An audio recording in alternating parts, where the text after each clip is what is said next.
جب اس زمین پر اللہ کے ولی امام علی علیہ السلام کی ولادت کا وقت قریب آیا تو تاریخ گواہ ہے کہ 11 رجب 30 عام الفیل کو امام علی علیہ السلام کی والدہ بی بی فاطمہ بنت اسد خانہ کعبہ کے قریب آتی ہیں اور دیوار کعبہ پر ہاتھ رکھتی ہیں اور فرماتی ہیں اے اللہ اپنے ولی کا ظہور عطا فرمائیے۔ تو بس دیوار کعبہ ٹوٹنے لگی اور امام علی علیہ السلام کی والدہ اندر داخل ہو گئیں، اور ایسا ہوتے ہوئے حضرت عباس ابو مطلب دیکھ کر حیران رہ گئے اور لوگوں کو جا کر چیخ چیخ کر بتانے لگے حضرت ابو طالب کی زوجہ خانہ کعبہ کے اندر چلی گئی، اور اس کے بعد وہ لوگ گئے کعبہ کے دروازے کو کھولنے لگے انہیں باہر نکال سکیں، اور یہ بات مکہ سے پورے عرب میں پھیل گئی۔ لوگ دور دور سے آ رہے تھے۔ حضرت ابو طالب کے زوجہ جس کے پیٹ میں بچہ تھا اور وہ خانہ کعبہ کے اندر چلی گئی، وہ بھی دیوار سے۔ لوگ خانہ کعبہ کے دروازے کو کھولنے کی بہت کوشش کر رہے تھے، لیکن کسی سے بھی اللہ کے گھر کا دروازہ نہیں کھل پایا۔ اس وقت پوری دنیا میں 2 لوگ مطمئن تھے، پہلا حضرت ابو طالب اور دوسرا اللہ کے رسول حضرت محمد مصطفیٰ۔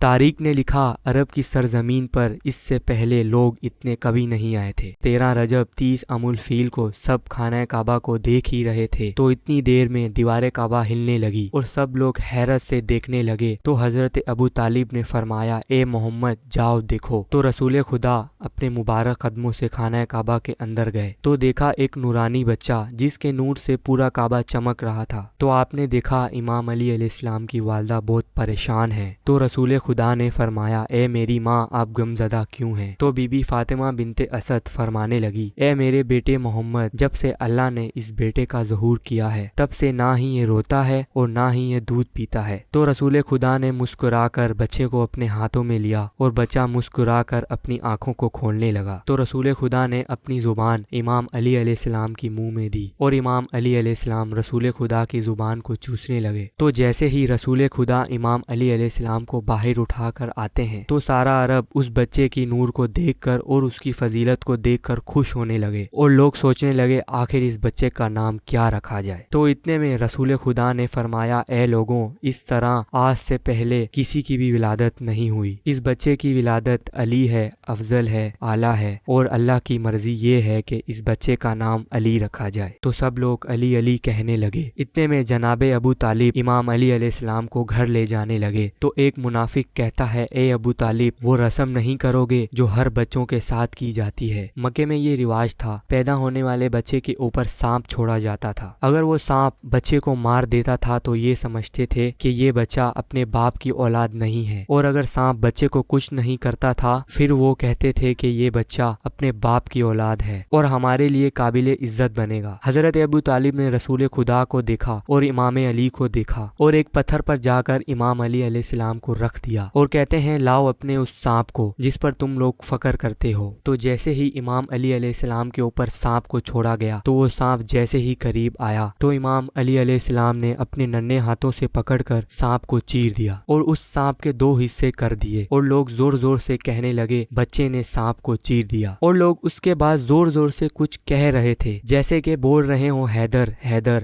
حیدر، اور ان لوگوں کی آواز سن کر آپ کی والدہ بی بی فاطمہ بنت اسد آسمان کی طرف کہنے لگی کہ یہ میرا بچہ حیدر ہے، وہ شیر جس نے سانپ کے 2 حصے کر دیے۔ سلام ہو اللہ کے ولی امام علی علیہ السلام پر، سلام ہو ان کی شجاعت پر، ان کی سخاوت پر اور ان کی امامت پر، اور سلام ہو ہر اس شخص پر جو امام علی علیہ السلام کی فضیلت سن کر خوش ہوتے ہیں۔